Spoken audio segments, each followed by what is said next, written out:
Button. System sound volume set to 65%. Tap to activate. Assalamu alaikum. Good morning, guys. Hope you will be good. Today we are going to discuss our new topic, and it is from chapter number 6. The subject that we have to focus on is management of physically challenged children, PCC, and the topic that we are going to discuss today is Screen off. 6.1.1, adopting team approach, and 6.2, development of enriched program and their implementation. So these are two very important topics, and I have merged these two topics because these two topics have the interrelation. So for this reason I'm going to elaborate 6.1.1 and 6.2 simultaneously. So let's talk about the agenda that we have focused on for you today. After the successful completion of this topic, you will be able to, number 1, define team approach. आप team approach बता सकेंगे easily. Number 2, elaborate successful learning sport. Successful learning sport क्या होती है, आप उसको explain कर सकेंगे. Number 3, describe the development of enriched program and their implementation. आप enriched program की development और इनकी जो implementation है इसके हवाले से आप easily चीज़ों को describe कर सकेंगे. So before starting the lecture, I would like to tell you, I would like to remind you, I would like to recall that what we have discussed till now. In last lecture, in previous lecture, we have discussed the introduction of chapter number 6, and after that we have discussed 6.1, which was education and adjustment of orthopedic impairment. So this is what we have discussed till now. Now we are going to start our fresh topic.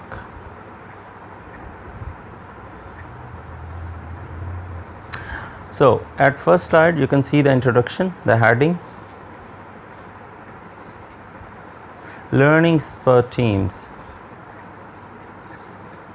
the collaboration of teachers and specialists to provide for special learners are of critical importance in the successful implementation of special education. Learning sport teams जिसमें teachers की collaboration और specialist की भी, teacher की specialist के साथ जो collaboration है कि वो स्पेशल लर्नर्स को प्रोवाइड कर सकें, उसकी बहुत ज़्यादा अहमियत है कि जिसमें स्पेशल एजुकेशन का कोई भी प्रोग्राम है उसकी कामयाबी उस पर डिपेंड करती है. The responsibility of team members extensive. The responsibility of team members are extensive,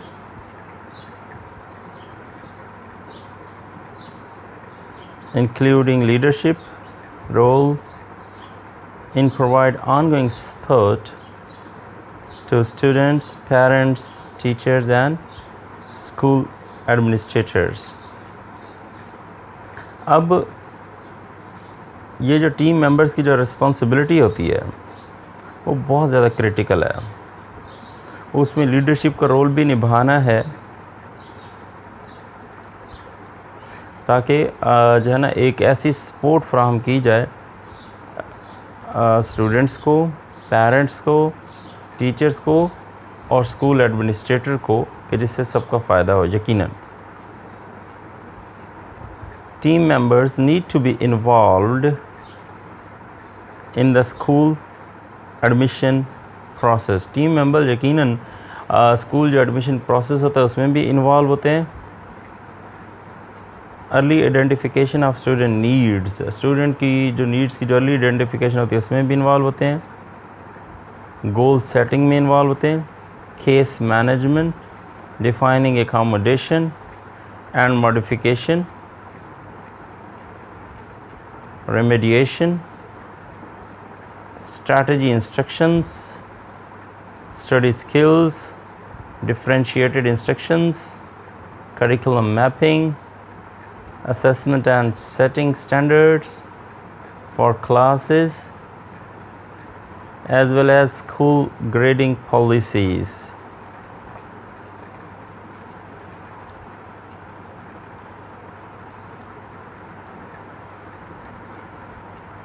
अब यहाँ पे ये देखने की ज़रूरत है कि ये जो टीम कोलैबोरेशन, टीचर्स और बाकी सारे प्रोफेशनल्स या स्पेशलिस्ट की जो कोलैबोरेशन है जिससे को हम टीम कह रहे हैं, अब इस टीम के जो मेंबर्स हैं उनको किस चीज़ में इन्वॉल्व होने की ज़रूरत है? उनको स्कूल एडमिशन प्रोसेस में भी इन्वॉल्व होने की ज़रूरत है। Early identification of student needs, student की जो नीड्स की जो अर्ली आइडेंटिफिकेशन है उसको भी देखना ज़रूरी है। स्टूडेंट के लिए गोल सेट करने ज़रूरी हैं। केस को मैनेज करना ज़रूरी है। Defining accommodation and modification, adjustment और फिर उनकी जो मॉडिफिकेशन है उसको डिफ़ाइन करना लाजमी है। रेमेडिएशन ये इम्पॉर्टेंट है। स्ट्रैटेजीज़, इंस्ट्रक्शंस ये इम्पॉर्टेंट है कि कौन सी स्ट्रैटेजीज़ के हवाले से वो इंस्ट्रक्शनल स्ट्रैटेजीज़ कौन सी यूज़ करेंगे। स्टडी स्किल्स होनी चाहिए। डिफरेंशिएटेड इंस्ट्रक्शंस का कॉन्सेप्ट क्लियर होना चाहिए। करिकुलम मैपिंग के हवाले से उनको जो है ना काम करने की ज़रूरत होती है। असेसमेंट और जो क्लासरूम के हवाले से जो उन्होंने एक स्टैंडर्ड सेट किए हुए हैं जिसमें स्कूल की ग्रेडिंग पॉलिसीज़ भी शामिल हैं, उन सबको देखना लाजमी है। Additionally learning support teams often play an important role in guiding the parents through the process of understanding their child's strengths and challenges and helping students through the demystification process and towards self advocacy.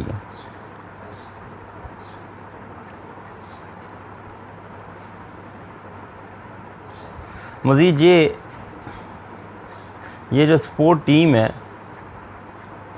एक बहुत अहम किरदार अदा करती है parents को guide करने में, जिसमें एक प्रोसेस होता है कि वो अपने बच्चे की जो स्ट्रेंथ या चैलेंजेस हैं उसको कैसे अंडरस्टैंड कर सकते हैं और एक डोमेस्टिकिफिकेशन प्रोसेस के ज़रिए वो कैसे स्टूडेंट की हेल्प कर सकते हैं। अब अगर बात की जाए इसकी डोमेस्टिफिकेशन प्रोसेस की तो हम ज़रा इसको देख लेते हैं ये क्या है। अच्छा, डोमेस्टिफिकेशन प्रोसेस का मतलब है कि कोई ऐसी चीज़ के जिसमें कि जो कम से कम मिस्टीरियस हो। अच्छा, मिस्टीरियस से मुराद है ऑब्सक्यूर नेचर, कि बच्चे के लिए सेफ्टी हो, सिक्योरिटी हो, कम से कम जो है ना उसके लिए कोई किसी तरह का कोई डेंजर हो।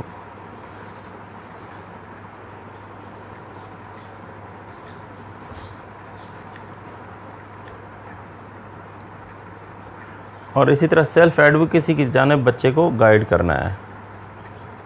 नेक्स्ट हमारे पास पॉइंट है, स्लाइड पे आप देख सकते हैं, successful learning support. Successful learning support teams are most productive. ये जो सक्सेसफुल लर्निंग सपोर्ट्स टीम्स होती है ना, ये बहुत प्रोडक्टिव होती हैं when they are student centred. जब ये स्टूडेंट सेंटर्ड हो, आपको पता है कि दो तरह की अप्रोचेस होती है ना, एक टीचर सेंटर्ड, एक student centred. Teacher centred teacher की मर्ज़ी के मुताबिक, स्टूडेंट सेंटर्ड स्टूडेंट की मर्ज़ी के मुताबिक।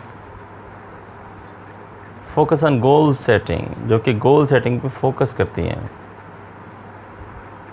एंड कोलैबोरेटिव प्रॉब्लम सॉल्विंग, और कोलैबोरेटिव मिलजुल के प्रॉब्लम को सॉल्व किया जाता है, and committed to consistently tracking progress, और कमिट होते हैं ऐसी प्रोग्रेस की जानिब कि जनाब जो ऑब्जर्वेबल होती है, एंड सेलिब्रेटिंग सक्सेस, और इसी तरीके से सक्सेस को सेलिब्रेट भी करते हैं, नो मैटर देयर साइज, चाहे वो कितनी बड़ी या छोटी क्यों ना हो। The needs of the student should always be the focus of the goal setting, बच्चे की जो नीड्स हैं वो हमेशा गोल सेटिंग में फोकस की जाती हैं, और प्रॉब्लम सॉल्विंग, और बच्चे ये जो होता है ये बच्चे की प्रॉब्लम सॉल्विंग उस पर भी डिपेंड करता है कि बच्चे की प्रॉब्लम को सॉल्व किया जाए, that take place in the team का गोल सेटिंग के दौरान टीम का जो इम्पोर्टेंट जो फोकस होता है वो प्रॉब्लम सॉल्विंग भी है। नेक्स्ट हमारे पास है प्रोडक्टिव अप्रोच।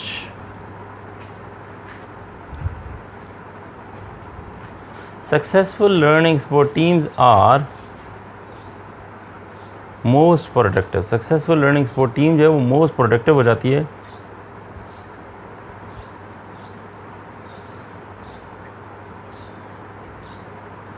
जब ये स्टूडेंट सेंटर्ड है।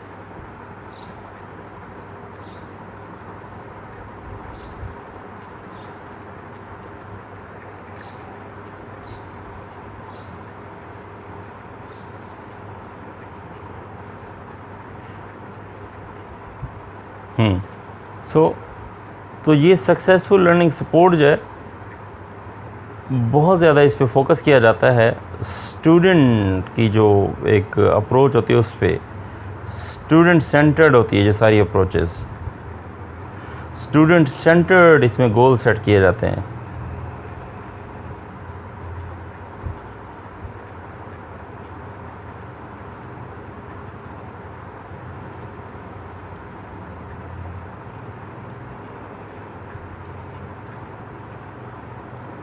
अच्छा, ये एक स्लाइड आप देख सकते हैं,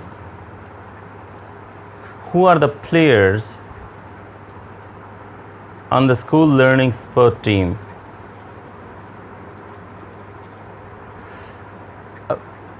कि स्कूल की लर्निंग सपोर्ट टीम में कौन से प्लेयर्स होते हैं, कौन से कैरेक्टर्स होते हैं। That will depend on the size of the school. ये स्कूल के साइज़ पे डिपेंड करता है कि स्कूल कितना बड़ा छोटा है, प्राइमरी है, सेकेंडरी है, मिडिल है, हायर सेकेंडरी, लाइक दैट। और स्कूल के जो रिसोर्सेज होते हैं उस पर भी डिपेंड करता है कि स्कूल उसको कितने हद तक उसके रिसोर्सेज हैं जो सपोर्टिव हैं। Learning support team includes the child's parents, general studies and special study teachers. इस जनरल सपोर्ट टीम में कौन कौन शामिल है? बच्चे के वालिदैन शामिल हैं, जनरल स्टडीज़ और स्पेशल स्टडीज़ के जो टीचर्स हैं वो शामिल हैं, the general study learning specialist, बच्चे की जो जनरल स्टडी के जो लर्निंग स्पेशलिस्ट होते हैं वो शामिल होते हैं, and when appropriate child's guidance counsellor. Guidance और काउंसलिंग तो मैं शुरू से कहता हूँ कि खाली स्कूल में नहीं होने चाहिए, कॉलेजेस और यूनिवर्सिटी में भी जो है ना काउंसलर्स अपॉइंट किए जाने चाहिए। तो स्कूल के अंदर गाइडेंस और काउंसलिंग की बहुत ज़्यादा ज़रूरत है और इसके लिए काउंसलर्स का होना बहुत लाजमी है। तो ये भी उस टीम के शामिल होते हैं। ग्रेड लेवल एडमिनिस्ट्रेटर्स भी शामिल होते हैं, एंड एनी आउटसाइड प्रोफेशनल, और बाहर का कोई professional that may be involve in working with the child, और जो यकीन इन्वॉल्व होगा बच्चे के साथ काम करने में।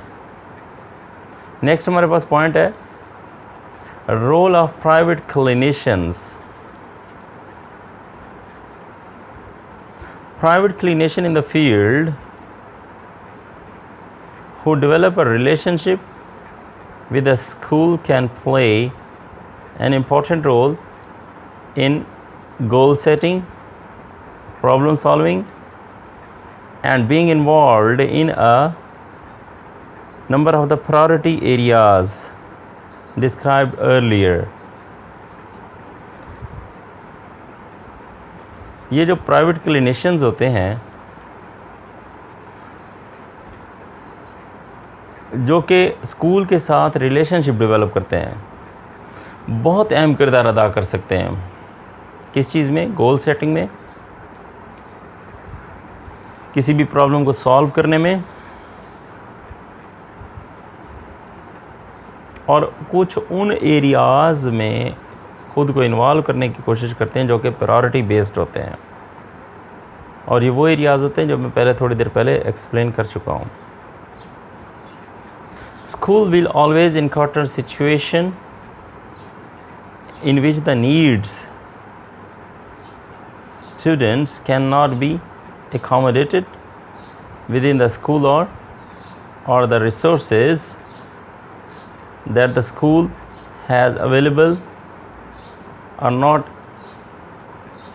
extensive enough to properly support the student needs.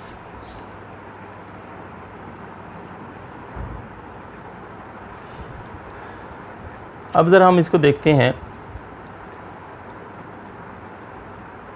School हमेशा ऐसी सिचुएशन एनकाउंटर करेगा जिसमें बच्चे की जो नीड्स होती है ना वो प्रॉपर्ली अकोमोडेट नहीं की जा सकती, ख़ासकर उस वक्त जब स्कूल के रिसोर्सेज लिमिटेड हों या जो अवेलेबल जो उसके पास रिसोर्सेज हैं।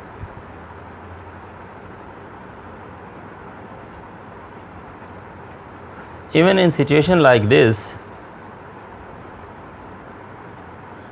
it is of paramount importance for the needs of the student to drive the goal setting, problem solving and decision making that takes place.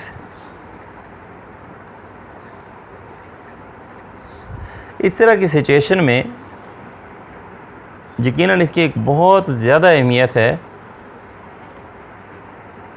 कि बच्चे की जो नीड्स हैं उनके लिए एक प्रॉपर गोल सेटिंग होनी चाहिए। Problem solving, decision making skill जो कि वहाँ पे उसको एडमिनिस्ट्रेट किया जाना चाहिए और बच्चे के अंदर यही क्वालिटीज़ डेवलप करनी चाहिए। नेक्स्ट है role of child learning specialist. अभी चाइल्ड लर्निंग स्पेशलिस्ट है, इसका क्या रोल है? Having a trained and experienced special educator on the team who is a child's learning specialist and case manager is an ideal scenario कि एक जो trend या experience special educator होता है और अगर ये टीम के अंदर शामिल हो और ये बच्चे का लर्निंग स्पेशलिस्ट होता है और केस मैनेजर भी होता है, और यकीनन ये एक आइडियल सिनेरियो है अगर इस तरह का प्रोफेशनल टीम के अंदर मौजूद हो। Finding a professional who is trained in research based multi-sensory systematic methods of teaching, reading and writing, in addition to have additional expertise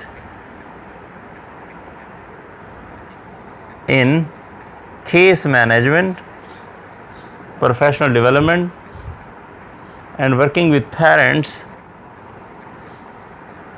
is important कि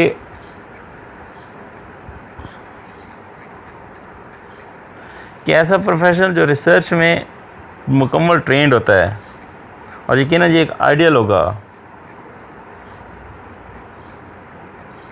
तो ऐसे प्रोफेशन को यकीनन तलाश किया जाता है या तलाश किया जाना चाहिए कि जिसकी मल्टी सेंसरी अप्रोच हो, रिसर्च बेस्ड टेक्निक्स हों, सिस्टमेटिक मेथड यूज़ करता हो टीचिंग, रीडिंग और राइटिंग में, ये यकीनन उसकी एडिशनल एक्सपर्टीज़ हैं जो पहले से मौजूद उसके अंदर सलाहियतें हैं। कौन सी सलाहियतें हैं? केस मैनेजमेंट की है, प्रोफेशनल डेवलपमेंट की है,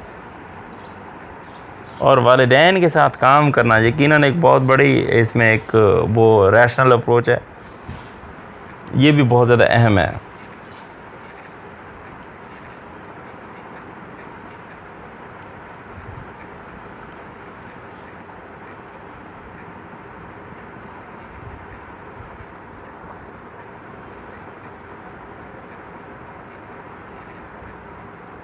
तो ये हम देख रहे हैं इसको next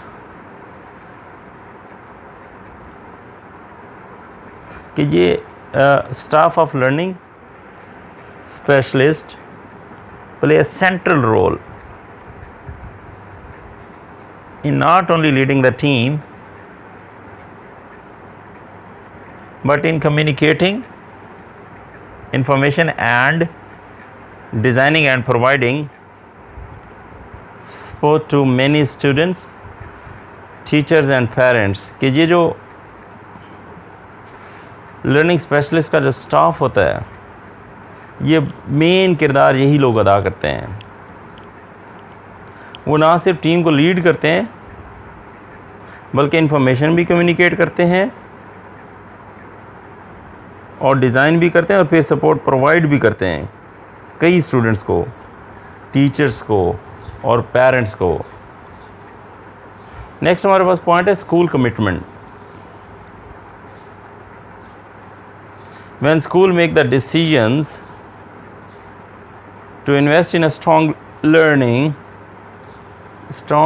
sport team, the positive impact that this philosophical and financial commitment brings is far-reaching and powerful। जब स्कूल डिसाइड करता है कि जनाब कि वो स्ट्रॉन्ग लर्निंग स्पोर्ट टीम में इन्वेस्ट करेंगे,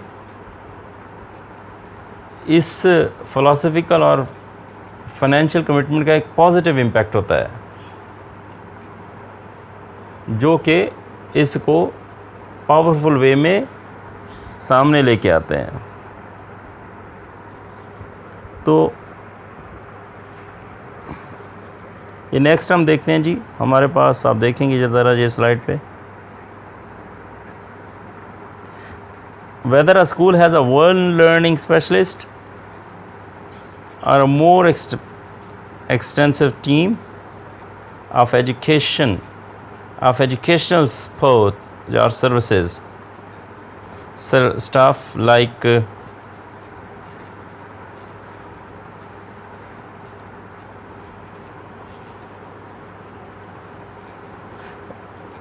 services staff,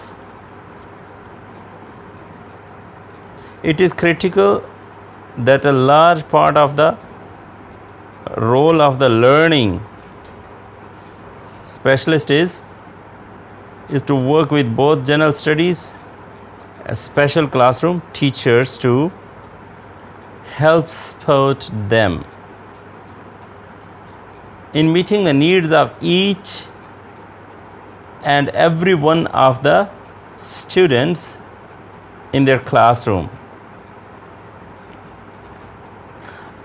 चाहे एक लर्निंग स्पेशलिस्ट हो या more extensive more critical educational support services staff available है स्कूल में, ये बहुत क्रिटिकल है कि लर्निंग स्पेशलिस्ट का एक बहुत ज़्यादा रोल होता है। और ये क्या काम होता है, क्या रोल होता है कि वो जनरल स्टडीज़ और स्पेशल स्टडीज़ के टीचर्स के साथ जो है ना मिल के काम करे उनके क्लासरूम में, ताकि वो जो बच्चे की जो नीड्स हैं ना उनको पूरा करने में उनकी मदद कर सकें, चाहे वो इंडिविजुअली हो या ग्रुप में हो, और ये वो अपने क्लासरूम में रिस्पेक्टिवली करेंगे। Visiting classroom on a regular basis, classroom में विज़िट करना रेगुलर बुनियादों पे और सेटिंग करना के रेगुलर के इंडिविजुअल के साथ जो रेगुलर मीटिंग्स हैं उनकी सेटिंग करना is essential for success in this area. इस एरिया में सक्सेस हासिल करने के लिए बहुत ज़रूरी है, एसेंशियल है। For students with educational and accommodational plans, ऐसे स्टूडेंट्स इनका एजुकेशन या एकोमोडेशन प्लान भी बनाना होता है। Many teachers need ongoing sports, कई टीचर्स को ऑनगोइंग स्पोर्ट की ज़रूरत होती है to effectively provide certain accommodation, ताकि वो इफ़ेक्टिवली मखसूस किस्म की जो एकोमोडेशन है वो प्रोवाइड कर सकें। And to integrate remediation and strategies instructions that student received outside of the classroom into their classroom practice। classroom से बाहर या classroom practice के दौरान स्टूडेंट से हट के स्टूडेंट के लिए बहुत इम्पॉर्टेंट होता है कि उसको ये एजुकेशनल या ये जितनी भी रिमेडिएशन स्ट्रैटेजीज़ हैं या ऐसी इंस्ट्रक्शंस जो स्टूडेंट हासिल कर सकता है क्लासरूम से बाहर से लेके क्लासरूम के अंदर तक। नेक्स्ट हमारे पास पॉइंट है इक्वल इम्पोर्टेंस।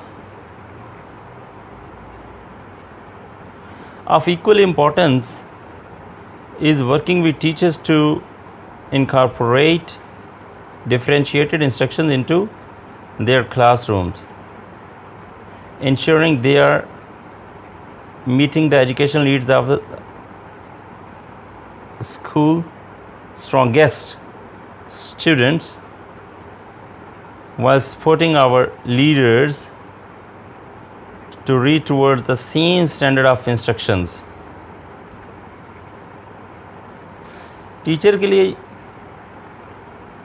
टीचर्स के लिए बहुत ज़्यादा इम्पॉर्टेंट होता है, ख़ासकर टीचर्स के साथ काम करते हुए बहुत इम्पॉर्टेंट है कि उन डिफरेंशिएटेड इंस्ट्रक्शंस को इनकॉर्पोरेट किया जाए अब उनकी अपनी क्लासरूम्स में,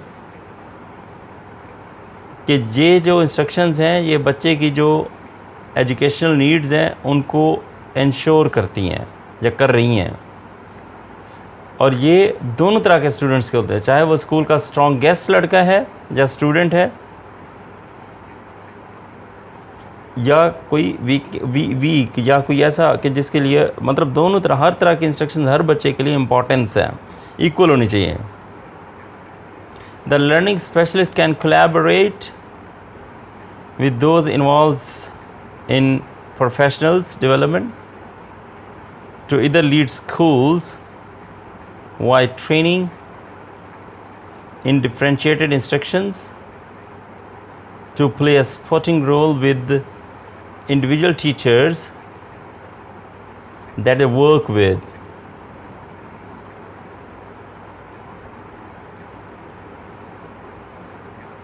ये जो लर्निंग स्पेशलिस्ट होते हैं ये उनके साथ भी कोलैबोरेट कर सकते हैं जो कि प्रोफेशनल डेवलपमेंट में इन्वॉल्व होते हैं,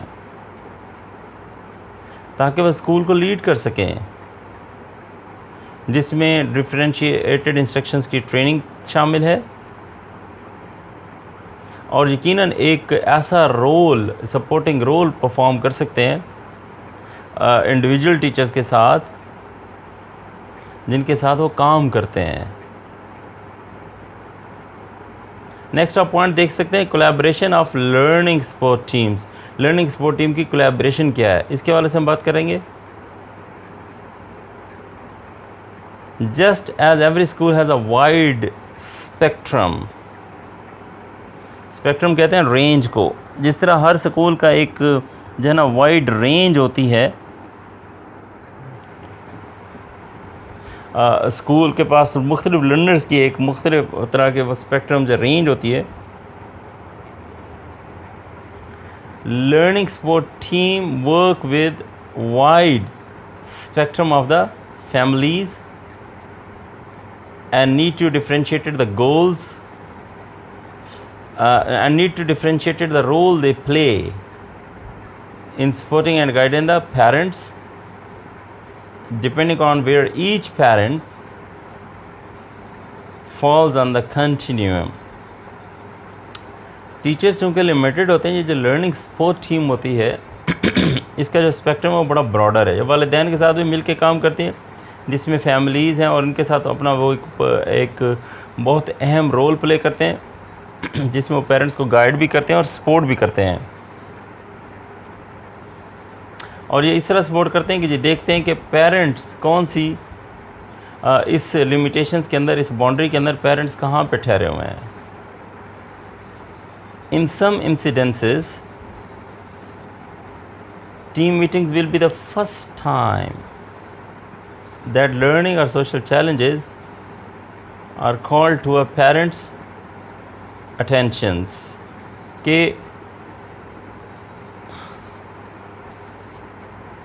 कुछ इंसिडेंसेस में टीम मीटिंग्स यकीनन फर्स्ट टाइम होंगी कि इसमें जो लर्निंग या सोशल चैलेंजेस हैं वो पेरेंट्स अटेंशन के तौर पे ही उनको देखा जाता है कि पेरेंट्स जिनके साथ कोप अप कर रहे होते हैं। इन अदर सिचुएशन, कुछ और सिचुएशंस में a family will apply to a school having already had their preschooler tested कि एक फैमिली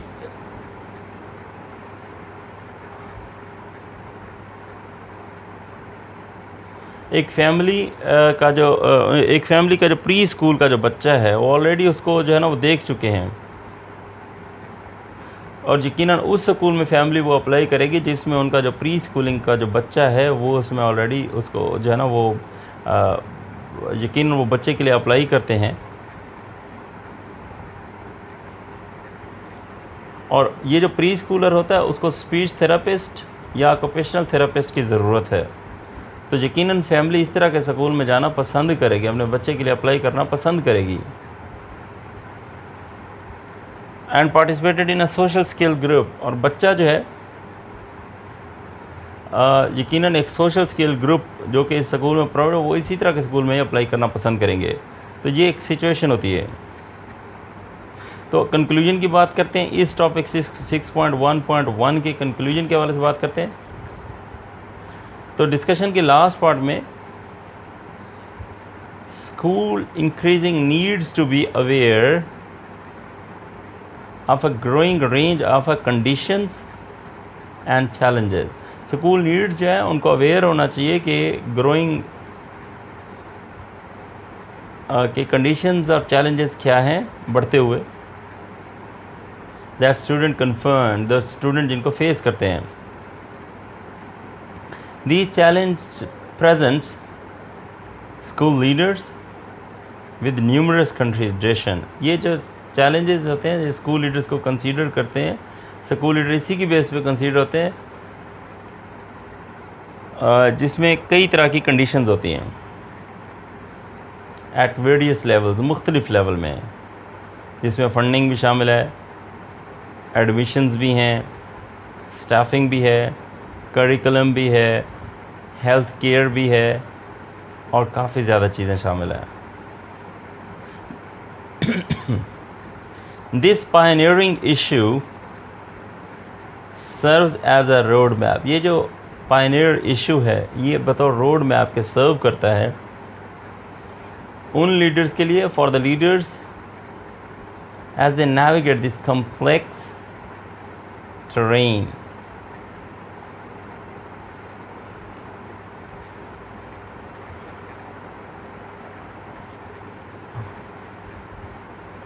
वो जब जिस तरह इस सिचुएशन को फेस करते हैं,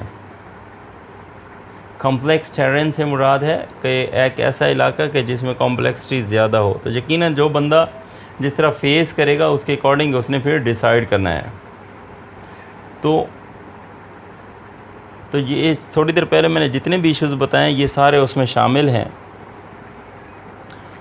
सो नेक्स्ट हम बात करते हैं 6.2 development of enriched programme and their implementation. Enriched programme की डेवलपमेंट और उनकी जो इम्प्लीमेंटेशन हम उसके हवाले से बात करने जा रहे हैं। इसके अगर इंट्रोडक्शन पे बात की जाए,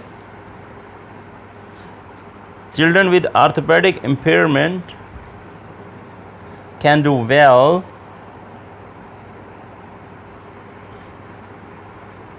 in a regular school studying with other children. Orthopaedic impairment का शिकार जो बच्चे होते हैं ना, वो रेगुलर स्कूल में दूसरे बच्चों के साथ बहुत अच्छा परफॉर्म कर सकते हैं, खासकर पढ़ने के दौरान ना.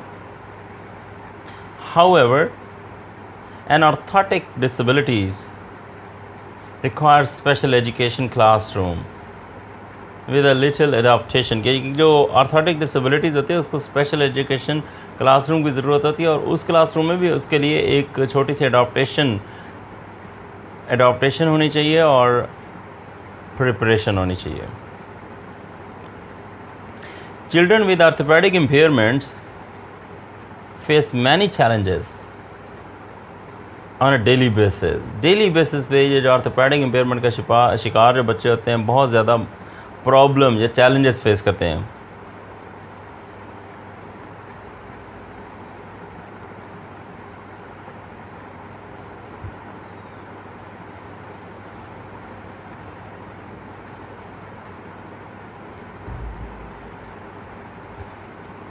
अच्छा, यहाँ पे मुख्तलिफ़ तरह की जो टीचर्स एडाप्टेशन है वो भी डिस्क्राइब की जाती हैं,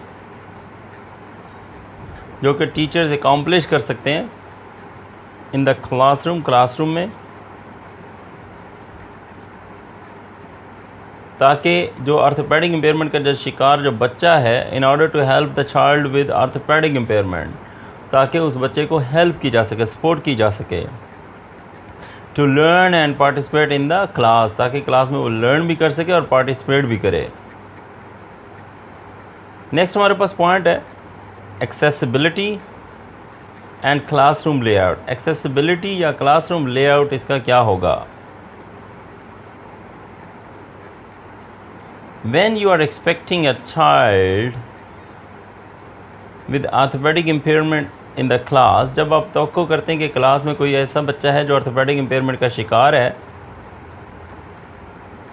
consider the accessibility of the classroom. जो मेन जो इंपॉर्टेंट चीज़ है वो क्लासरूम के अंदर उसकी एक्सेसिबिलिटी को इंश्योर करें as a teacher. If the child is in wheelchair, अगर बच्चा व्हील चेयर में है, the class should be accessible by wheelchair. तो ये क्लासरूम व्हील चेयर के लिए एक्सेसिबल होना चाहिए.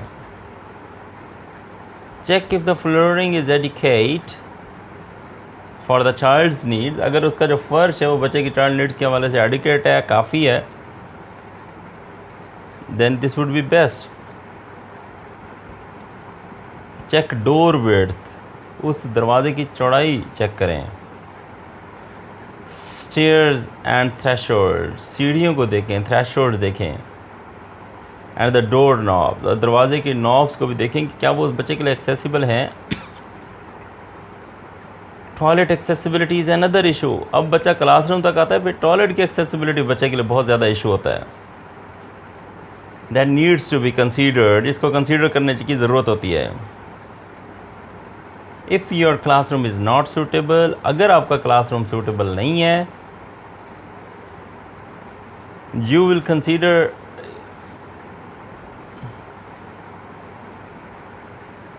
रेनोवेशन और shifting to a different room. यकीनन आपको उस क्लास में कोई रेनोवेशन करनी पड़ेगी या किसी और एक्सेसिबल क्लासरूम में शिफ्ट होना पड़ेगा. नेक्स्ट हमारे पास पॉइंट है स्पेशल फर्नीचर. स्लाइड पे आप देख सकते हैं, मेन पॉइंट है a child in a wheelchair और child with a spinal problem. चाहे बच्चा व्हील चेयर के अंदर हो या स्पाइनल कॉर्ड इंजरी या स्पाइनल प्रॉब्लम के साथ हो, may require some special chair. उनको यकीनन एक स्पेशल चेयर की ज़रूरत होती है. और टेबल भी वैसा ही चाहिए जो उनकी डिसेबिलिटी को एड्रेस कर सके. Discuss this issues with the parents. Parents के साथ भी ये इश्यूज़ डिस्कस करें, हो सकता है वो कोई हल बता दें.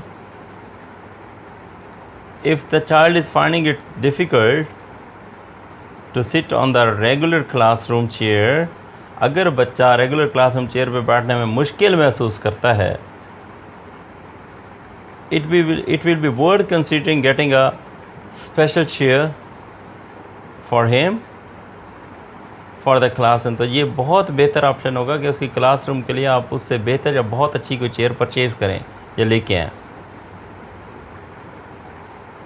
The child will be spending a lot of his time every day in the classroom. यकीनन हम सब इस बात से अच्छी तरह वाकिफ़ हैं, आगाह हैं कि बच्चा अपने दिन का काफ़ी हिस्सा क्लासरूम में ही गुजारता है।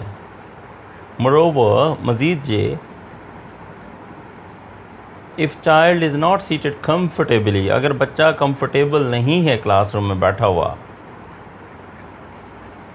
Learning and writing can be very difficult. बच्चे की लर्निंग भी मुश्किल होगी, राइटिंग भी उसके साथ डिफ़िकल्ट हो जाएगी बहुत ज़्यादा। नेक्स्ट है हमारे पास modified writing aids. A child with a disability in their upper limb may benefit from writing aids। एक ऐसा बच्चा जिसके जो दोनों अपर लिम्स हैं या राइट अपर किसी, उसमें यकीनन उसको राइटिंग एड्स की ज़रूरत पड़ेगी। Writing aids includes, writing aid में क्या क्या शामिल है? Writing birds, special paper, pencil grips and special pencil holder, ये सारी चीज़ें राइटिंग एड्स में शामिल हैं। Children with coordination problem, coordination क्या है? फाइन मोटर का ना, may also benefited from a weighted vest. Weighted vest बच्चों को जो है ना फ़ायदा देता है।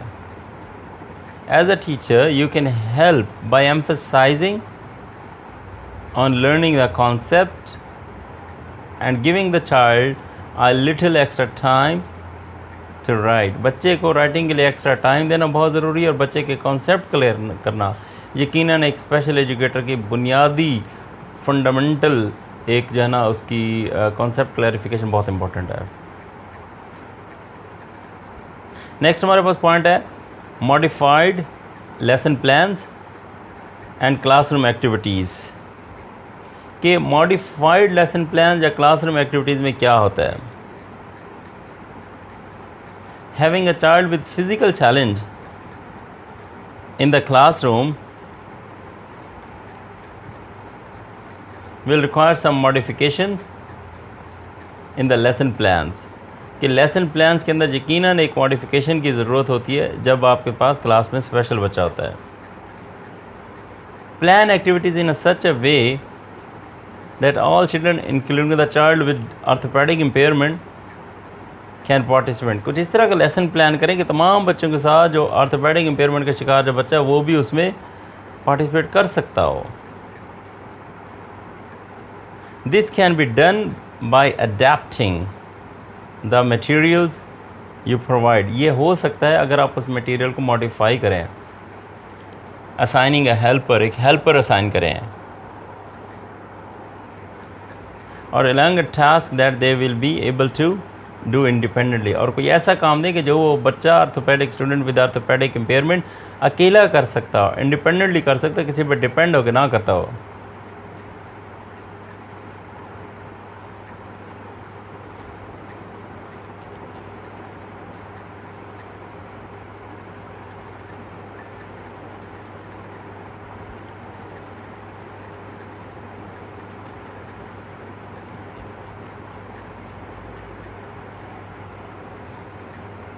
तो स्टूडेंट्स ये हमारी आज की डिस्कशन है। उम्मीद है this will be very good for you.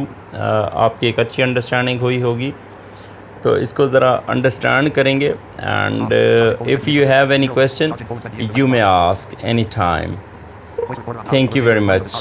Thanks a lot. Take good care. Press the save button.